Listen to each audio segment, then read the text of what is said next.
दरअसल नेपाली पीएम ने हाल ही में कहा था कि नेपाल में बसे एक भारतीय बिजनेसमैन ने उन्हें प्रधानमंत्री नियुक्त करने के लिए भारत से बात की थी। उनके इस बयान पर नेपाल का विपक्ष भड़क गया और कह रहा है कि नई दिल्ली की तरफ से नियुक्त किए गए प्रधानमंत्री को पद पर बने रहने का कोई अधिकार। आज की वीडियो काफी इंपॉर्टेंट होने वाली है। आपको पता है कि नेपाल की प्राइम मिनिस्टर पुष्पा कमल दहल एक बुक लॉन्च के इवेंट पे गए थे और उन्होंने वहां पे ये बात की कि नेपाल के जितने भी प्राइम मिनिस्टर चुनते हैं वो इंडिया की दिल्ली सिटी से चुनते हैं और वहां पे कोई बिजनेसमैन है जो उनको चुनता है और उसके बाद वो नेपाल की प्राइम मिनिस्टर बनते हैं। तो आइए आज इसी के ऊपर बात करते हैं और आपको बताते हैं कि इंडियन मीडिया इसके बारे में क्या बात करता है कि नेपाल की प्राइम मिनिस्टर दिल्ली से चुनते हैं या इंडिया से चुनते हैं। नेपाल में इस टाइम पे इस मामले पे काफी गुस्सा पाया जा रहा है, खासकर पुष्पा कमल दहल की अपनी रूलिंग पार्टी और साथ में इनकी अपोजिशन की पार्टी भी काफी गुस्से में है और खासकर केपी ओली शर्मा काफी गुस्से में है। तो आइए आज की वीडियो को देखते हैं और आपके साथ शेयर करते हैं कि इंडियन मीडिया इस मामले पे क्या बात करता है। तो वीडियो को शुरू करते हैं और आपसे बात करते हैं इस बारे में। नेपाल के प्रधानमंत्री पुष्प कमल दहल प्रचंड जब से भारत दौरे पर आए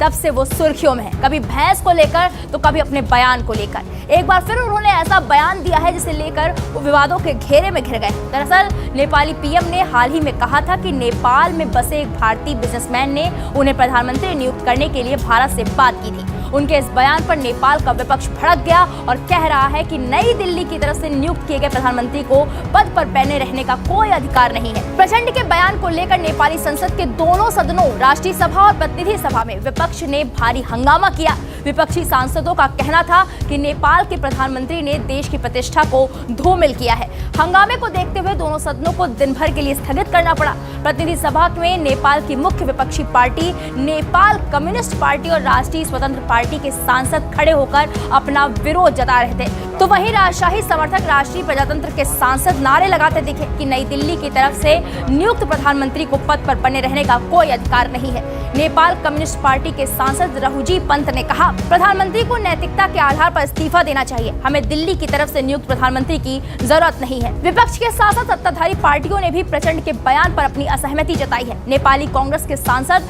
विश्वा प्रकाश शर्मा ने कहा, प्रधानमंत्री के बयान की आलोचना होनी चाहिए, उनकी टिप्पणी गलत है। नेपाली प्रधानमंत्री प्रचंड के विवादित बयान का वीडियो सोशल मीडिया पर जमकर वायरल हो रहा है, जिसमें वो नेपाल में 6 दशकों से अधिक समय से रह रहे भारतीय बिजनेसमैन सरदार प्रीतम सिंह को लेकर एक कार्यक्रम में बोल रहे थे। प्रचंड ने कहा, उन्होंने यानी कि सरदार प्रीतम सिंह ने भारत नेपाल रिश्तों को मजबूत करने में अहम भूमिका निभाई है। एक बार उन्होंने मुझे प्रधानमंत्री बनाने के लिए काफी प्रयास किया था। मुझे प्रधानमंत्री बनाने के लिए ये कई बार दिल्ली गए और काठमांडू के नेताओं के साथ कई दौर की बातचीत की। विपक्ष के हंगामे को देखते हुए प्रचंड अपने बयान से पलट गए। अब प्रचंड ने कहा कि पहले की तरह ही इस बार भी वो मेरे मुंह में अपने शब्द डालने की कोशिश कर रहे हैं, लेकिन वो अपनी कोशिश में कामयाब नहीं होंगे। इस मुद्दे पर चर्चा करने के लिए प्रचंड की सत्ताधारी पार्टी नेपाली कांग्रेस ने पार्टी की केंद्रीय कार्यकारिणी की बैठक भी बुलाई है। फिलहाल इस पूरे मामले को लेकर आपकी जो भी राय हमें कमेंट बॉक्स में जाकर जरूर बताएं। वीके न्यूज, राष्ट्र के नाम।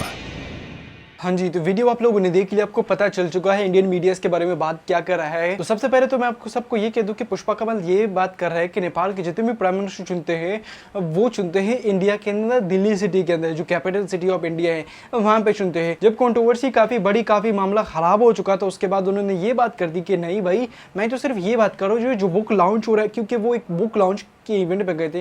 तो उन्होंने ये बात की कि इस बुक लॉन्च के अंदर ये बात की गई है कि नेपाल के जो प्राइम मिनिस्टर चुनते हैं वो इस इंडिया के अंदर ही चुनते हैं, इंडिया की कैपिटल सिटी के अंदर ही चुनते हैं, तब ही जाके वो नेपाल के प्राइम मिनिस्टर बनते हैं। वो सिर्फ और सिर्फ उन्होंने ये बात की कि मैं सिर्फ और सिर्फ इस बुक की बात कर रहा हूँ। जब कॉन्ट्रोवर्सी काफ़ी बढ़ गई तो उन्होंने क्लैरिफिकेशन के लिए ये बात की कि मैं सिर्फ बुक की बात कर रहे थे कि बुक में ऐसा है, बल्कि वो बुक से पहले उन्होंने ये बात की थी कि जितने भी प्राइम मिनिस्टर चुनते हैं वो दिल्ली सिटी के अंदर चुनते हैं। अब यहाँ पे मैं एक बात कर दूँ, देख पाकिस्तान को जिस तरीके से यूएस कंट्रोल करता है, पाकिस्तान के अंदर जितने भी प्राइम मिनिस्टर, आर्मी चीफ बनते हैं वो यूएस के कहने के अंदर बनते हैं, और सेम उसी तरीके से नेपाल के अंदर भी हो सकता है इस तरीके से। बट कहीं ना कहीं ये भी लगता है कि यार जिस तरीके से इंडिया नेपाल को कंट्रोल करता है, नेपाल की डेमोक्रेसी के अंदर, नेपाल की इंटरनल मामलों में प्रॉब्लम क्रिएट करता है, तो कहीं ना कहीं ये बात सच भी साबित हो सकती है। क्योंकि इससे पहले जितने भी प्राइम मिनिस्टर बने हैं जो इंडिया के खिलाफ बात करते हैं, जैसे कि केपी ओली शर्मा हो गए, वो भी इंडिया के खिलाफ थे। तो उनकी हुकूमत की तख्ता ही पलट दिया, उनकी हुकूमत को ही ख़त्म कर दिया। 2020-21 की मैं बात कर रहा हूँ, क्योंकि अगर ऐसा नहीं होता तो नेपाल के प्राइम मिनिस्टर KP शर्मा की हुकूमत या उनकी जो गवर्नमेंट थी वो नहीं गिरती। तो कहीं ना कहीं ये भी साबित हो रहा है कि नेपाल की अंतर मामलों में इंडिया इंटरफेयर कर रहा है और इन मामलों में इंडिया जो है ना कोशिश कर रहा है कि भाई मैं अपना प्राइम मिनिस्टर लगाऊं।